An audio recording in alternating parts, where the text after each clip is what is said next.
Matthieu chapitre 24, à partir du verset 1. Comme Jésus s'en allait au sortir du temple, ses disciples s'approchaient pour lui en faire remarquer les constructions. Mais il leur dit, « Voyez-vous tout cela? Je vous le dis en vérité, il ne restera pas ici pierre sur pierre qui ne soit renversé. » Il s'assit sur la montagne des Oliviers et les disciples vinrent en particulier lui faire cette question. « Dites-nous quand cela arrivera-t-il et quel sera le signe de ton avènement et de la fin du monde? » Jésus leur répondit, « Prenez garde que personne ne vous séduise, car plusieurs viendront sous mon nom disant, c'est moi qui suis le Christ. » Amen. Donc, nous voyons le Seigneur, quand les disciples sont en train de lui faire remarquer les belles constructions, il leur dit qu'il ne va rester rien du tout qui ne soit bouleversé. Le Seigneur dit ensuite qu'il se garde de ne pas être séduit. Parce que là où nous nous trouvons aujourd'hui, la séduction a rempli le monde. Dans le monde, on séduit en toutes choses. Le monde, c'est comme ça. Pour avoir un client, il faut le séduire. Pour avoir ceci, il faut séduire. La séduction, c'est quoi? C'est de ne pas dire ce qui est vrai, mais embellir ce qui est faux comme si c'était vrai. C'est pour cela que nous allons voir la publicité dans le monde. Il est difficile de voir une publicité qui dit la vérité sur le produit. Amen. Il est compliqué de voir une publicité qui dit la vérité totale sur le produit. Donc, ce que le Seigneur disait qu'il faut se garder de ne pas être séduit, c'est une prophétie qui avait été dite par Daniel. Et je voudrais qu'on dise ça. Si on peut lire Daniel chapitre 11. Lisons à partir du verset 31. Daniel chapitre 11. Nous lisons à partir du verset 31. Des troupes se présenteront sur son ordre. Elles profaneront le sanctuaire, la forteresse.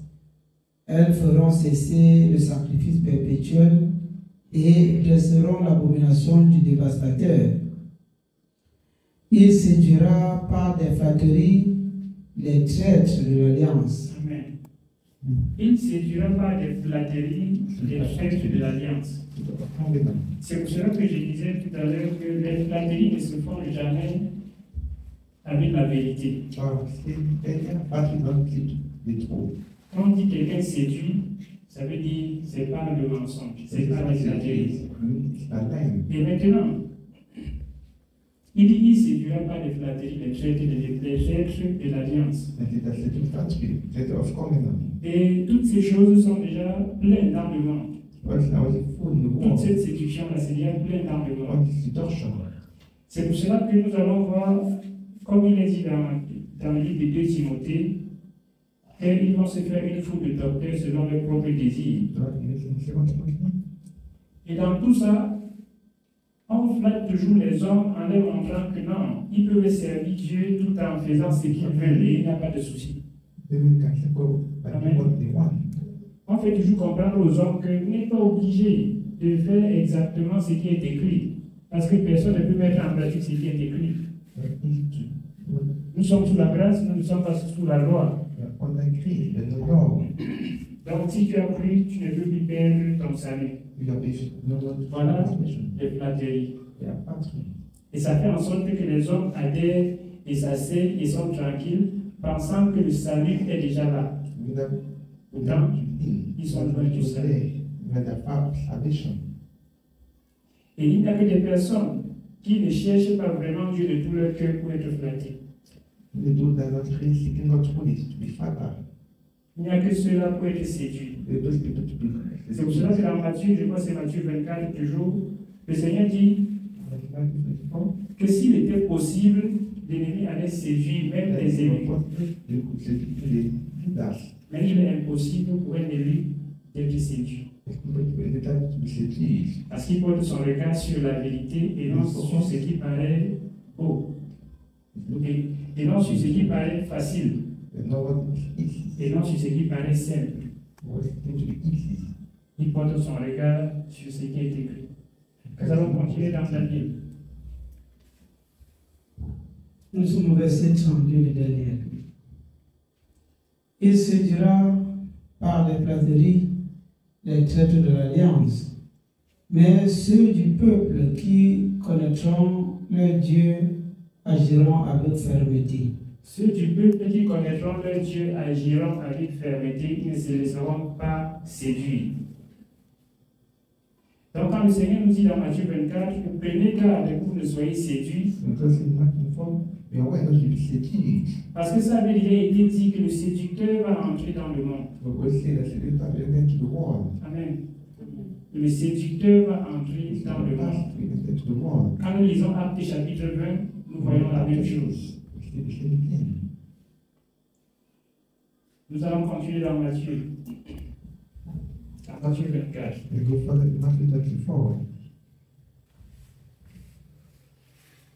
Matthieu chapitre 24, nous sommes au verset 5. Car plusieurs viendront sous mon nom disant, c'est moi qui suis le Christ, et ils se diront beaucoup de gens. Vous entendrez parler de guerre et des bruits de guerre. Gardez-vous d'être troublés, car il faut que ces choses arrivent. Plusieurs viendront sous mon nom, disant c'est moi, et ils séduiront beaucoup de gens. Beaucoup de gens. Nous allons voir que ces choses s'accomplissent de plusieurs manières. D'autres viennent en disant en eux-mêmes que c'est moi Jésus. Amen. D'autres viennent en disant que c'est son Dieu Jésus. Et ça existe. Peut-être d'autres n'ont pas encore vu. Il y a des gens en Côte d'Ivoire qui disent que c'est lui Jésus qui devait venir là. Et les gens sont derrière lui. Et il parle, les gens écoutent. Les gens écoutent. Il dit que c'est lui Jésus. Et il ne parle pas ça en joie. Très sérieux. C'est très sérieux. Il est là. Donc, ces choses s'accomplissent, nous voyons, ces choses s'accomplissent de plusieurs manières. D'autres viennent en utilisant le nom de Jésus et disent que Jésus est ici. Pourtant, Jésus n'est pas là. Pourtant, ils ne font pas les œuvres de Jésus. Donc, si nous écoutons ça et nous attendons seulement que nous allons fuir ceux qui disent qu'ils sont Jésus, c'est que nous allons nous égarer. Parce que dans Matthieu 7, à partir du verset 21, il dit ceux qui me disent Seigneur, Seigneur, n'entreront pas tous dans le royaume des cieux. Amen. Mais celui-là seul qui fait la volonté de mon Père qui est dans les cieux. Celui-là seul. Si on essaie de comptabiliser les sectes qui sont dehors, vous allez comprendre, il y a d'autres que vous ne connaissez même pas, qu'on n'a jamais entendu. Je venais d'entendre l'autre qui dit que c'est Dieu la mère. Donc, comme il y a Dieu le Père, ils disent qu'il y a Dieu la mère. Il y en a plein. Il y en a tellement. Et les gens sont derrière. Et ils séduisent les gens. Donc, pour nous, ne nous attendons pas seulement à voir là où on parle de Jésus, mais examinons toujours pour voir si tout est fait selon les Écritures. Amen. Si tout est fait, si tout est dit selon les Écritures. what we say according to the scripture. Parce que toujours dans Matthieu 7, le Seigneur dit que plusieurs me diront en ces jours-là, nous avons chassé les démons par ton nom. When shall say, Nous avons guéri les malades par ton nom. Mais il m'a dit ouvertement, je ne vous ai jamais connu. Retirez-vous de moi, vous qui commettez l'iniquité. Donc plusieurs vont venir. Le Seigneur disait en ces jours-là, il n'était pas encore plusieurs. Mais ils sont pleins maintenant. Pleins. C'était en sorte qu'ici, on s'amuse, on sera confondu avec eux. On sera confondu avec eux. Parce que le monde sait que quand on dit chrétien, c'est chrétien. Voilà. Amen. Quand on dit que tu es chrétien, ça va, tu es chrétien. Et puis c'est tout. Pourtant, ce n'est pas ça. C'est pour ça que moi j'évite souvent de dire que je suis chrétien. C'est le fait que je suis enfant de Dieu. Parce que tu dis chrétien, un autre qui se dit chrétien a commis un acte qui n'est pas louable, on va dire c'est ton frère. Amen. Tu dis que tu es chrétien, un autre est en train de flatter les gens pour prendre leur bien en parlant de Jésus, on dit que c'est ton frère. C'est ce que vous faites, c'est ce que vous les chrétiens vous faites. Ce n'est pas ça. Nous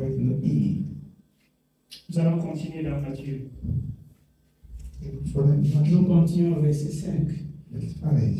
Car plusieurs viendront sous mon nom disant, c'est moi qui suis le Christ, et ils séduiront beaucoup de gens.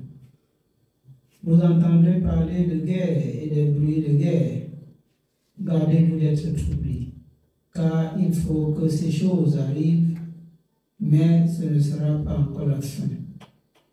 Une nation s'élèvera contre une nation, et un royaume contre un royaume. Et il y aura en divers lieux des famines et des tremblements de terre. Tout cela ne sera que le commencement des douleurs. Amen. Tout ce que nous avons lu plus haut ne sera que le commencement des douleurs. Et quand nous servons Dieu en regardant le monde, nous voyons que ces choses ne font qu'aller croissant. Ça ne fait que grandir, ça ne fait qu'augmenter.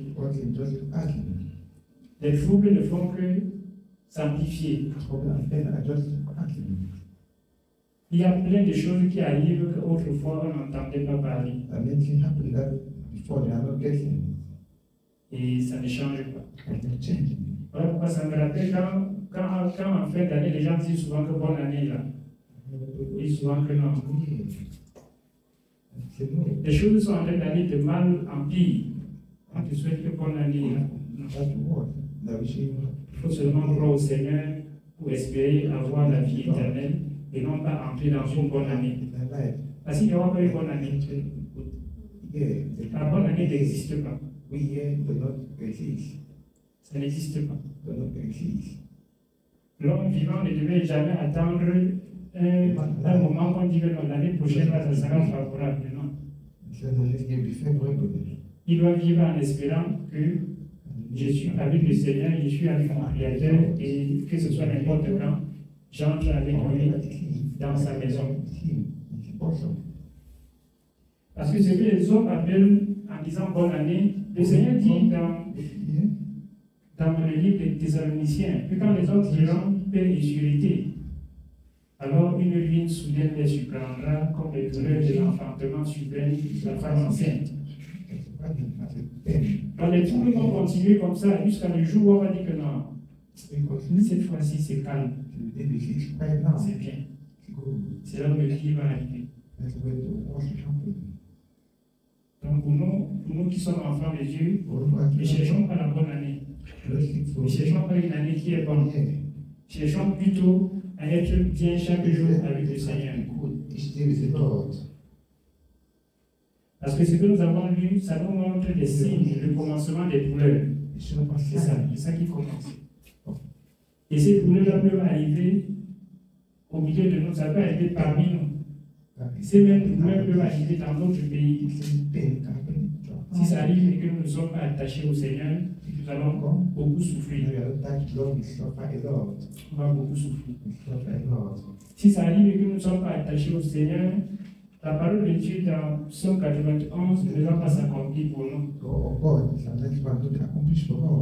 Quand il dit que 1000 tombent à ton côté, 10 000 à ta droite, tu ne seras pas atteint.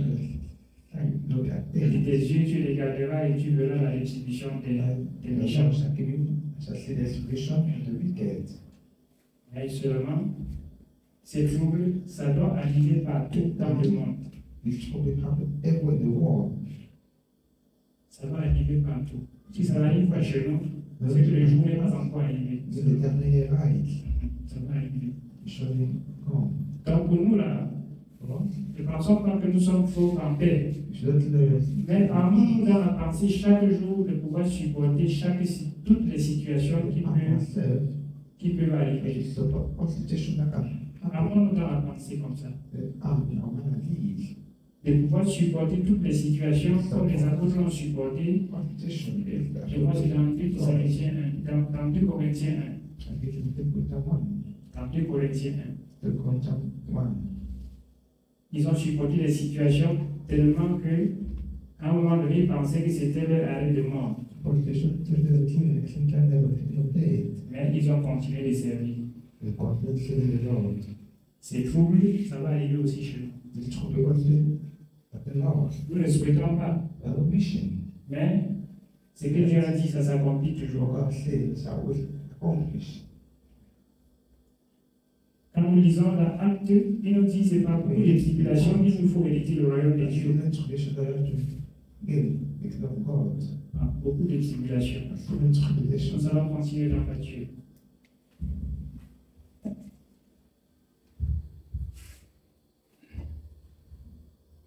Nous sommes au verset 9. Alors on vous livrera au tourment et l'on vous fera mourir. Et vous serez haïs de toutes les nations à cause de mon nom. Alors aussi plusieurs succomberont et ils se trahiront, s'haïront les uns les autres. Amen. Et on vous livrera au tourment. Est-ce que le Seigneur parlait comme ça à qui? C'est à nous que ça s'adresse. Comme je disais que ces choses, ça va arriver de nous. Il peut arriver qu'on nous livre aussi au tourment. Amen. Si on n'est pas bien armé dans la pensée comme ça, quand ça va arriver, on va dire, excusez-moi, ils ne savaient pas. Pardonnez-moi, ils ne savaient pas rester comme ça. C'est pas moi qui ai fait, c'est l'autre. Pourquoi te laisse pour sauver ta tête? Si on n'est pas bien armé dans la pensée, quand ça va arriver, ça va chauffer. Ça va chauffer. Amons-nous dans la pensée comme les trois compagnons de Daniel. Ces trois compagnons, même quand on a chauffé la fournaise 7 fois plus chaude que d'habitude, ils ont dit au roi, nous n'avons pas besoin de te répondre là-dessus. Parce que nous ne ferons pas ce que tu dis. Amen. Tout ce que nous voyons écrit là, ce sont des enseignements pour nous préparer à ce qui pourrait nous arriver. Et si on ne le dit pas pour être préparé, quand ça va arriver, on va dire, ce n'est même pas moi qui prêchais. C'est pas moi. C'est le pasteur. Moi, il faut voir le pasteur. Et si on est bien armé, quand ça va arriver, on va dire, je suis enfant de Dieu et je vais lui servir encore. On va faire comme les apôtres. Quand on les a défendus de ne plus parler sous ce nom, ils ont dit, nous ne pouvons pas parler sous ce nom. Ils n'ont pas attendu pour dire ça demain, ou pour dire ça derrière après. Non, là, c'est en ce tenant. Ils ont dit, nous ne pouvons pas ne pas parler. On ne peut pas ne pas parler. Ils vous livreront au tourment, et l'on vous fera même mourir. Oui. L'on peut même nous faire mourir. Mais si on n'est pas armé, On va aimer notre vie jusqu'à craindre la mort.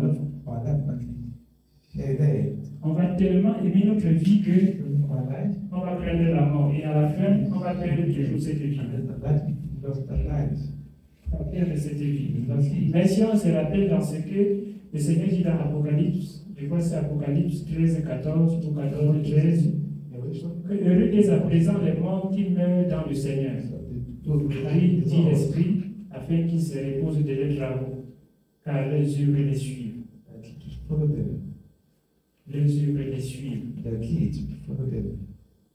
Si on n'est pas armé, ça va arriver, on va régner le Seigneur. On va se tourner de l'autre côté.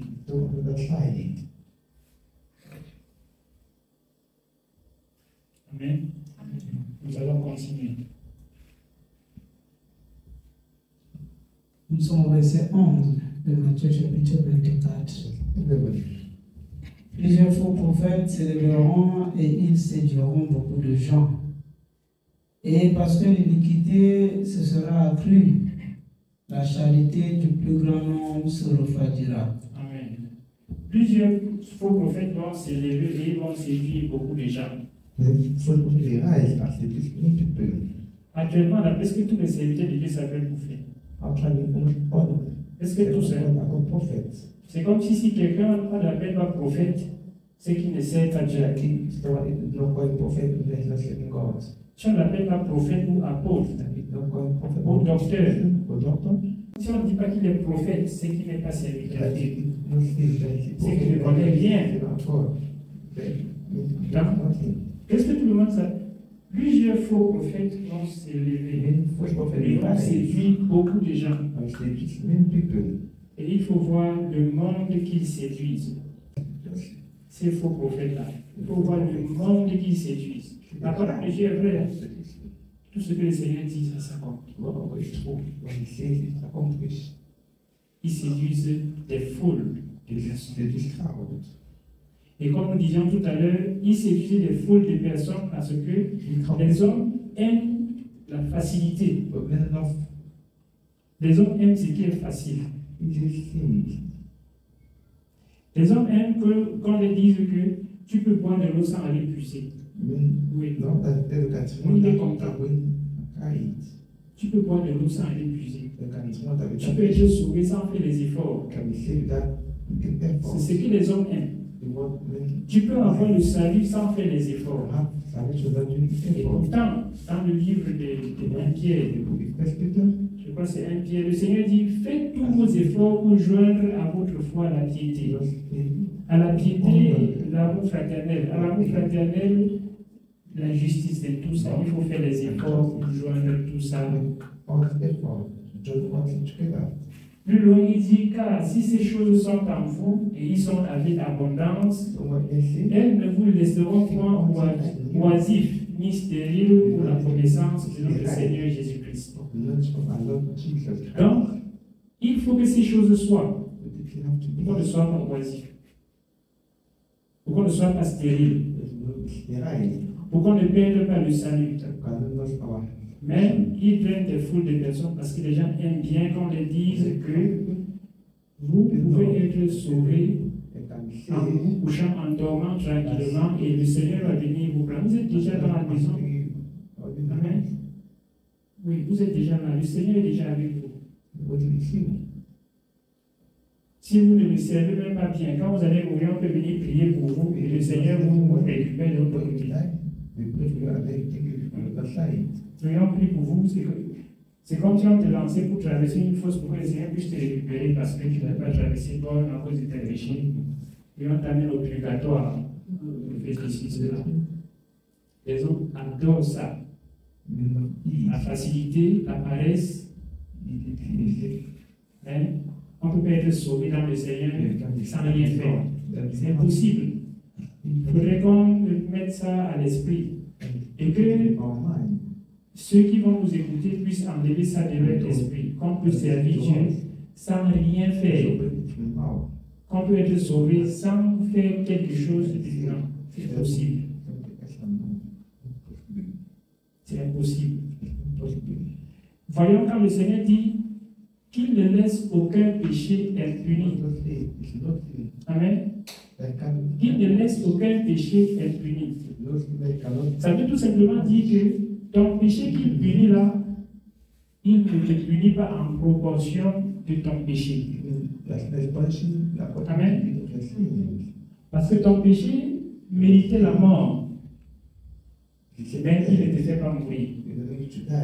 Il te fouette un peu pour te rendre sage, afin que tu vives réellement. C'est comme ça. Le Seigneur ne peut pas pardonner un péché sans rien faire sur toi. Non. C'est que les hommes ne vont pas devenir sages. Les hommes vont demeurer pécheurs, faisant, sachant que Dieu pardonne toujours et il ne fait rien. Mais il faut qu'à un moment donné, on essaie de penser au châtiment et on dit que si je fais ça, le châtiment va peut encore surgir. Donc, toutefois, mettons ça à la pensée qu'il y a beaucoup de séducteurs dans le monde. Et de même que, comme le Seigneur dit, que nous devons inculquer ça à nos enfants. Si on n'inculque pas bien à nos enfants, quand ils vont grandir, ils vont prendre ces séducteurs-là comme des serviteurs de Dieu. Parce qu'ils parlent de Jésus, non? Ils parlent de Jésus. Oui, c'est un serviteur de Dieu. Quand je dis ça, ça me rappelle ce que nous lisons dans Juge. Je pense que c'est Juge 2. Je pense qu'on va lire ça avant de revenir. Juge chapitre 2. Nous lisons partir du verset 10. Toutes ces générations furent recueillies auprès de ses pères, et il s'élèvera après elle une autre génération qui ne connaissait point l'Éternel, ni ce qu'il avait fait en faveur d'Israël. Amen. Comprenons ce qu'il dit là à partir du verset 10, que toutes ces générations furent recueillies auprès de ses pères. Et il s'élevait une autre génération qui ne connaissait pas l'Éternel, ni ce qu'il avait fait. Pourquoi il n'a pas connu l'Éternel, ni ce qu'il avait fait? Parce que c'est normal. C'était une génération qui s'est levée là. C'était pas les enfants du voisin. Amen. C'était pas les enfants du voisin. C'était les enfants des serviteurs de Dieu qui avaient vécu avec Josué pendant longtemps. C'était les enfants. C'était une postérité. Mais qu'est-ce qui fait que, grandissant maintenant et que leurs parents sont partis, ils ne connaissent plus l'Éternel? Voyons la chose. C'est parce que, étant enfants, ils n'ont pas enseigné de génération en génération jusqu'à l'autre génération là. Ça a été lâché quelque part. La négligence est rentrée quelque part. L'abandon est rentré quelque part. Voilà pourquoi il pouvait s'élever une autre génération qui ne connaissait pas l'Éternel. Alors, dans 1 Corinthiens 10, le Seigneur dit que ces choses ont été mises par écrit pour notre instruction, afin que nous n'ayons pas de mauvais désirs comme ils en ont eu, afin que nous ne nous conduisons pas mal comme ils se sont conduits, afin que ceux qui ont fait des choses que le Seigneur a approuvées, nous puissions faire de même. Donc, quand nous disons ça, ça nous montre que si nous ne faisons pas bien avec nos enfants, quand ils vont grandir, ils vont prendre ces séducteurs-là comme étant des serviteurs de Dieu.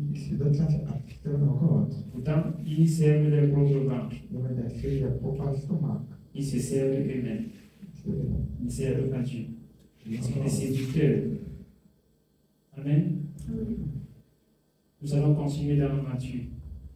Nous continuons dans Matthieu chapitre 24. Nous sommes au verset 13. Mais celui qui persévérera jusqu'à la fin sera sauvé. Cette bonne nouvelle du royaume sera prêchée dans le monde entier pour servir de témoignage à toutes les nations. Alors viendra la fin. Amen. Nous voyons au verset 12. Le Seigneur nous dit clairement, et parce que l'iniquité se sera accrue, la charité du plus grand nombre se refroidira.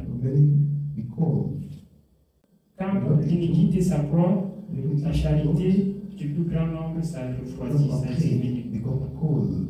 Ça diminue. Nous voyons, les gens sont plus faciles à être séduits aujourd'hui qu'avant. Il est plus facile de séduire des hommes aujourd'hui qu'avant. Aujourd'hui, les hommes, les êtres humains sont séduits même dans leur pensée, dans leur esprit, qu'eux-mêmes ils commencent à appeler pour chérir ce qui est mal. Amen. Eux-mêmes ils cherchent ce qui est mauvais, ce qui est mal pour faire. Parce que l'iniquité devient. L'iniquité est en train d'aller grandissante. Et la bonne façon de faire est en train de finir. Aujourd'hui même, il est difficile de voir un parent qui puisse donner un bon conseil à l'enfant jusqu'à ce qu'on dit oui, ça c'est vrai. Ça c'est vrai. Et quand je parle de conseil, il ne s'agit pas de bavarder à l'enfant. Amen. De mettre à l'enfant pour bavarder, on ne fait pas ceci, on ne fait pas cela. Mais de faire des choses que l'enfant peut regarder, copier et faire aussi de même. Amen. Aujourd'hui, nous les parents du monde aujourd'hui là, nous faisons comme c'était un religieux avec les enfants. Je fais ce que je vous demande de faire, mais il ne faut pas faire ce que je fais. Parce qu'on sait que ce qu'on fait là n'est pas digne. Ça ne peut pas éduquer l'enfant, ça ne peut pas enseigner l'enfant. C'est difficile de voir ses parents comme ça. Parce que même les réseaux sociaux qui sont venus là, ça nous a rendu encore. Ça a rendu le monde encore bizarre. Il y a peu de choses, très peu de choses éducatives sur les réseaux sociaux. Très peu. Très peu. Et quand nous allons regarder tout ce qui se passe là-bas, ce sont les parents qui sont là-bas en train de faire toutes ces choses-là. Ce sont les parents. Oui. Tu vas voir celui, j'ai 2 enfants, j'ai 3 enfants. Je suis marié à ceci, je suis marié, ma femme est ceci. Il est là, il fait des choses intimes. Amen. Des choses que lui-même, il ne peut pas, après avoir fait, prendre son compte, montrer à son enfant que voilà ce que je suis en train de faire. Voilà ce que je suis vigile ensemble avec ses enfants. Non, mais il ne peut pas. Vous voyez la chose? Autant un parent, c'est comme ça. Un parent va tout faire jusqu'à ce qu'il ait capable de montrer à son enfant. Vous ne savez pas comment on fait. Amen. Mais en temps, il met en ligne pour que les enfants des autres regardent. Il oublie que n'importe comment, son enfant va tomber dessus un jour. Ça, quand il reste souvent, je me demande que les parents d'aujourd'hui là, quand ils vont vieillir, je ne sais pas comment ils vont donner des conseils à leurs enfants, à leurs petits-enfants, ou bien aux plus jeunes. Oui. Quand ils vont commencer à dire que non, moi je n'étais pas comme vous là. Quand c'était à nous, on faisait comme ça. On va dire que les gars, ils toi jeunes. Le PC, ils sont nous ici, tout ça, tant de choses. Hein? Oui. Il y a beaucoup de choses que les parents aujourd'hui font. L'iniquité s'est accrue. Beaucoup même. Beaucoup. Et le bon comportement, l'amour a disparu. L'amour de Dieu, premièrement, a disparu. L'amour du prochain disparaît aussi. Donc, nous allons continuer. Nous continuons au verset 15. C'est pourquoi, lorsque vous verrez l'abomination de la désolation dont a parlé le prophète Daniel établi en lieu saint, que celui qui lit fasse attention. Alors que ceux qui seront en Judée fuient dans les montagnes, que celui qui sera sur le toit ne descende pas pour prendre ce qu'il est dans la maison, et que celui qui sera dans les champs ne retourne pas en arrière pour prendre son manteau. Malheur aux femmes qui seront enceintes et à celles qui allaiteront en ce jour-là. Priez pour que votre fuite n'arrive pas en hiver, ni un jour de sabbat, car alors la détresse sera si grande qu'il n'y en a point eu de pareil depuis le commencement du monde jusqu'à présent. Amen.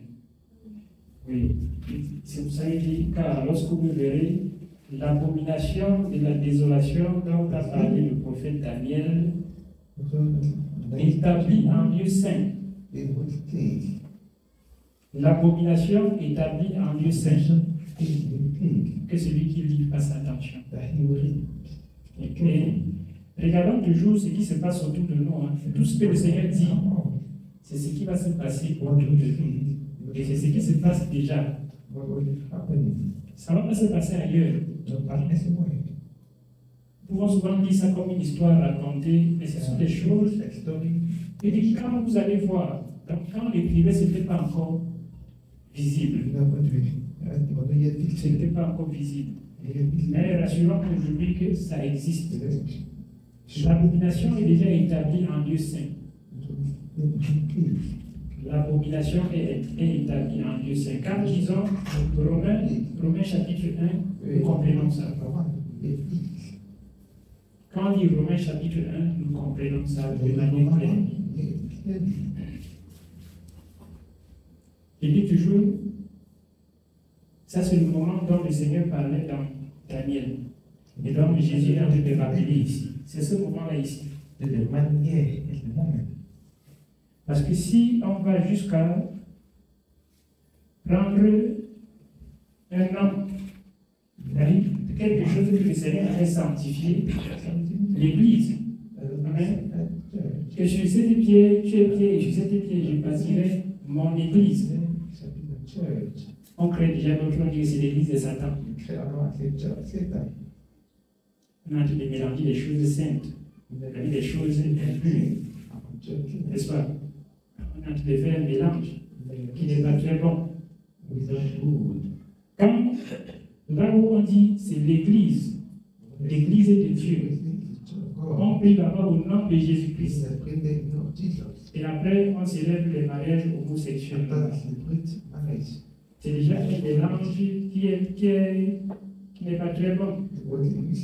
C'est l'abomination qui est établie comme ça en lieu saint. Donc, ça, c'est le moment dont le Seigneur disait que celui qui lit fasse attention. C'est l'abomination qui est établie en lieu saint comme ça. Si là où on dit c'est l'Église et que là-bas on prie au nom de Jésus-Christ, c'est Jésus-Christ qu'on prie là-bas. Mais on voit quelqu'un qui a volé, on lui dit il faut venir, on prie sur ça et tu donnes une partie à l'Église. Et le Seigneur va marcher. Amen. C'est l'abomination qui s'établit en lieu saint comme ça. C'est l'abomination qui s'établit en lieu saint. Et il y en a plein comme ça. Il y en a plein. Nous ne pouvons pas citer. Il y a plein de choses comme ça. Je me rappelle toujours, quand nous étions autrefois à Bilongué, il y a eu une bien-aimée qui a rendu témoignage en disant qu'elle partait prier dans un autre lieu. Dans ce moment, elle travaillait, c'était en boîte de nuit ou c'était où là? Oui. C'est dans un cabaret ou dans une boîte de nuit. Mais elle dit un jour, elle a demandé au pasteur, pasteur, est-ce qu'un enfant de Dieu doit servir et travailler en boîte de nuit? Le pasteur lui dit, en tout cas, si tu payes ta dîme, il n'y a pas de souci. Vous voyez ça. Donc, travaille n'importe où. Fais tout ce que tu veux. Si tu payes ta dîme, il n'y a pas de souci. C'est l'abomination qui s'établit en Dieu saint. Il y a des travaux qu'un enfant de Dieu ne doit pas faire. Il a croire sur ça. Il y a des métiers. Il y a des métiers que l'enfant de Dieu ne doit pas faire. Et si tu te dis enfant de Dieu, oublie ça. Amen. Oublie ça. Parce que tu fais ce métier-là, ça va te souiller chaque jour. Ça va te souiller chaque jour. Beaucoup de gens pensent qu'on se souille seulement en commettant des actes. Mais en les gardant, on se souille. Amen. Avec les yeux, en les gardant seulement, on se souille. Il y a des métiers qu'un enfant de Dieu doit faire. Sinon, c'est que tu es au champ. Si tu payes la dîme pour que tout le monde donne tout ton salaire à l'église, Dieu ne va pas te rejeter. Parce que le Seigneur dit dans Romains 8 que celui qui n'a pas l'esprit de Christ ne lui appartient pas. Et on ne peut pas faire un type de travail et l'esprit du Seigneur demeure encore en nous. Il va se séparer de nous. Amen.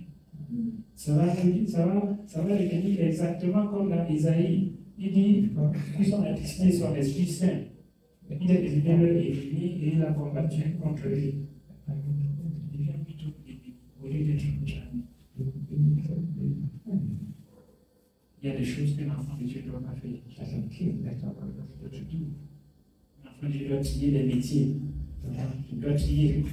Si c'est un bon métier, mais qui absorbe tout ton temps, tu n'as plus le temps de servir Dieu, cherche autre chose. Cherche autre chose. C'est la ruse de l'ennemi pour t'éloigner du service de ton Créateur. Amen. C'est sa ruse. La plus forte raison, des endroits abominables.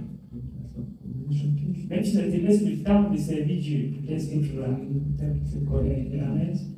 Oui, ça te laisse tout le temps de servir Dieu, laisse que tu vas. Même si on dit que tu vas travailler 2 heures de temps par jour, c'est pas bien. Le Seigneur vous bénisse.